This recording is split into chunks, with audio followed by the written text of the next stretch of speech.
Praise the lord. ప్రభువైన యేసుక్రీస్తు వారి పరిశుద్ధ నామములో అందరికీ శుభాలు. ఈరోజు మన అనుదిన ఆత్మీయ ఆహారంగా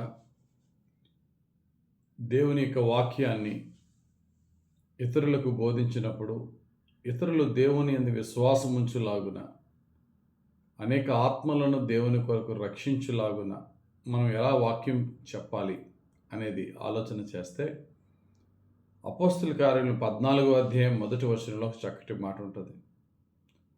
ఇకోనియాలో జరిగినదేమనగా, వారు కూడి యూదుల సమాజ మందిరములో ప్రవేశించి తేటగా బోధించినందున అనేకులు యూదులను గ్రీసు దేశస్థులను విశ్వాసముంచిరి. పౌలు భక్తుడు ఈ మాటలు చెప్తున్న సత్యం ఏంటంటే, ఇకోనియాలో వారు దేవుని వాక్యం బోధించారట. అనేకులు యూదులు మాత్రమే కాదు, అక్కడున్న హెలేనీయులు అనగా ఈ యొక్క గ్రీసు భాష మాట్లాడుతున్న గ్రీసు దేశస్థులైన యూదులు,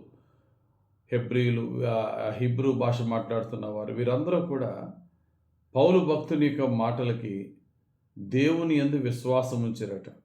కారణం ఏంటట? అక్కడ ఒక మాట ఉంటుంది. అతడు తేటగా, చాలా స్పష్టంగా తేటగా బోధించినందున అనే కండిషన్ కనబడుతుంది. పౌలు తేటగా బోధించినందున అనేకులు దేవుని యందు విశ్వాసం ఉంచారు. మనం కూడా ఇతరులతో మాట్లాడినప్పుడు భక్తుడైనటువంటి పౌలు గారు చెప్పిన విధంగానే మన వాక్చాతుర్యాన్ని చక్కటి డైలాగ్ మాడ్యులేషన్స్తో మనము, మన జ్ఞానాతిశయంతో మనము చక్కగా వాక్యాన్ని బోధిస్తే అనేకులు మారిపోతారు, అనేకులు ప్రభునందు విశ్వాసం ఉంచుతారు. మనం అనుకున్నది నెరవేరుతుంది అనుకుంటే మన అజ్ఞానం. పౌలు భక్తుడు చాలా తెలివైన వాడు. ఆ రోజుల్లో అక్కడున్న వారిలో బాగా చదువుకున్నవాడు. కానీ అతడు అంటారు, కొరింథీయులకు రాసిన మొదటి పత్రిక 2వ అధ్యాయం 1వ వచనంలో, సహోదరులారా, నేను మీ యొద్దకు వచ్చినప్పుడు వాక్చాతుర్యముతో కానీ జ్ఞాన అతిశయముతో కానీ దేవుని మర్మమును మీకు ప్రకటించుచు వచ్చిన వాడను కాను. ఎప్పుడైనా సరే మనకున్న జ్ఞానాన్ని బట్టో వాక్చాతుర్యాన్ని బట్టో మనం వాక్యాన్ని బాగా చెప్పడానికి ప్రయత్నించినప్పుడు మనం ఫెయిల్ అవుతాం. మరి ఎప్పుడు సక్సెస్ అవుతాం? ఎప్పుడు మన యొక్క వాక్యాన్ని బట్టి అనేకులను ప్రభువులో రక్షించగలమంటే, మనం వాక్యాన్ని తేటగా బోధించినప్పుడట. తేటగా వారు బోధించడానికి కారణం ఏంటండి అంటే, క్రింద 3వ వచనంలో ఉంటుంది, కాబట్టి వారు ప్రభువును ఆనుకొని, ఇక్కడ ముఖ్యమైన మాట, ప్రభువును ఆనుకొని 2 ధైర్యంగా మాట్లాడుచు. ఇక్కడ ఎప్పుడైతే మనము దేవుని యొక్క వాక్యాన్ని సక్సెస్ఫుల్గా అనేక ఆత్మల రక్షణార్థం, దేవుని మహిమార్థంగా మనం బోధించగలమో ఇక్కడ చెప్తున్నారు. మొట్టమొదటి రహస్యం, ప్రభువును ఆనుకొని.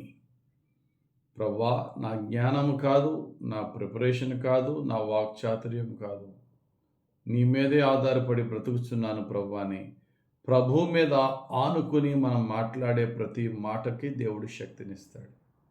అందుకనే యేసయ్య అంటారు ఆయన శిష్యులతో, ఏం మాట్లాడతామా అని మీరు చింతించొద్దు. మాట్లాడేది ఎవరండి? మీరు కాదు, మీ తండ్రి ఆత్మ మీలో ఉండి మాట్లాడుచున్నాడే కానీ మాట్లాడువారు మీరు కాదు. మత్తయి సువార్త 10:20. ఎప్పుడట? ఆయన మీద ఆనుకున్నప్పుడు, మన నోటికి ఆయన నోరయ్యుండి ఆయన మాటను మన నోటి నుండి పంపించినప్పుడు ఖచ్చితంగా దేవుని కార్యం జరుగుతుంది. అనేకులు రక్షింపబడతారు. ఒకటి, వారు దేవుని మీద ఆనుకొని మాట్లాడారట. 2, వారు ధైర్యంగా మాట్లాడారట. సువార్త ప్రకటించడానికి ధైర్యం కావాలి. అందుకనే పౌలు గారు పదే పదే సంఘాన్ని కోరుతున్నారు, నేను వాక్యాన్ని ధైర్యంగా ప్రకటించులాగున నా కొరకు ప్రార్థన చేయుడి. ఎఫెసీయులకు రాసిన పత్రిక 6వ అధ్యాయము 19-20 వచనాల్లో, మరియు నేను దేని నిమిత్తము రాయవారినై సంకెళ్ళలో ఉన్నాను, ఆ సువార్త మర్మమును ధైర్యముగా తెలియజేయుటకును, నేను మాట్లాడ నోరు తెరుచున్నప్పుడు దానిని గూర్చి నేను మాట్లాడవలసినట్టుగా ధైర్యముతో మాట్లాడుటకై వాక్శక్తి నాకు అనుగ్రహించబడినట్లు నా నిమిత్తము పూర్ణమైన పట్టుదలతో విజ్ఞాపన చేయుచు మెలకువగా ఉండుడి. అయ్యా, ఎందు నిమిత్తము నేను శ్రమలు పడుతున్నాను, ఎందు నిమిత్తము చెరసాల పాలయ్యాను. శ్రమలు వచ్చినా, చెరసాల పాలైనా, ప్రజల చేత హింస ఎదురైనా ఏమాత్రము భయపడకుండా ధైర్యంగా వాక్యాన్ని ప్రకటించడానికి నాకు దేవుడు ఆయన శక్తినిచ్చులాగున నా కొరకు ప్రార్థన చేయమన్నాడు ఆయన. అంటే ఇక్కడ ఎవరి మీద ఆధారపడ్డాడండి ఆయన? దేవుని మీద ఆధారపడ్డాడు. దేవునికి ప్రార్థన చేయమన్నాడు. కాబట్టి ప్రియులారా, అది సువార్తే కానీ, మన ఉద్యోగమే కానీ, మన వ్యాపారమే కానీ, మరి ఏదైనప్పటికీ కూడా అందులో ఫలవంతంగా మనం ముందుకు వెళ్ళాలి అంటే దేవుని మీద ఆధారపడదాం, ధైర్యంగా పనిచేద్దాం. దేవుడు ఖచ్చితంగా మనకు విజయం ఇస్తాడు. మన స్వబుద్ధినో, సొంత జ్ఞానాన్నో, వాక్చాతుర్యమునో ఆధారం చేసుకోకుండా వాక్యం చెప్పినట్టుగా తేటగా మాట్లాడదాం ఎదుటి వారితో. లేనిపోయిన డైలాగ్ మాడ్యులేషనో లేకపోతే అరుపులతో కాక తేటగా సింపుల్గా మాట్లాడితే మన మైండ్లో ఒకటి ఆలోచన చేయాలి. నా మాటలు కాదు రక్షించేది, పరిశుద్ధ ఆత్మ కార్యం జరిగితే, దేవుని ఆత్మ కార్యం జరిగితేనే రక్షణ కార్యం జరుగుతుంది. కనుక నేనేదో గట్టిగా అరవడం కాదు, చక్కగా తేటగా మాట్లాడతాను, దేవుని మీద ఆధారపడి మాట్లాడతాను. దేవుడు నా మాటలు విన్న వారిలో ఆయన ఆత్మ కార్యము చేస్తాడనే విశ్వాసముతో మనము దేవుని మాటను ప్రకటిద్దాం, దేవుని రాజ్యాన్ని కడదాం. దేవుడు తన పరిశుద్ధ వాక్యం మన జీవితంలో నెరవేర్చునుగాక. ఆమె. పరిశుద్ధుడా, ప్రేమ కలిగిన తండ్రి, పౌలు భక్తుడు తేటగా మాట్లాడినట్టు, నీ మీద ఆనుకొని మాట్లాడినట్టు, ధైర్యంగా మాట్లాడినట్టు మమ్మల్ని నీ పరిశుద్ధాత్మతో నడిపించి నీ రాజ్య నిర్మాణంలో, నీ రాజ్య విస్తరణలో మమ్మను నీ ప్రియమైన సాధనాలుగా, నీ ఇష్టమైనటువంటి పనిముట్లుగా మమ్మల్ని వాడుకొనమని యేసుక్రీస్తు వారి పరిశుద్ధ నామములో ప్రార్థించి వేడుకొనుచున్నాం తండ్రి.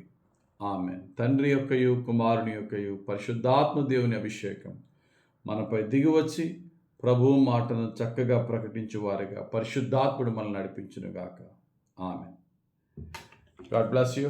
Have a very blessed day.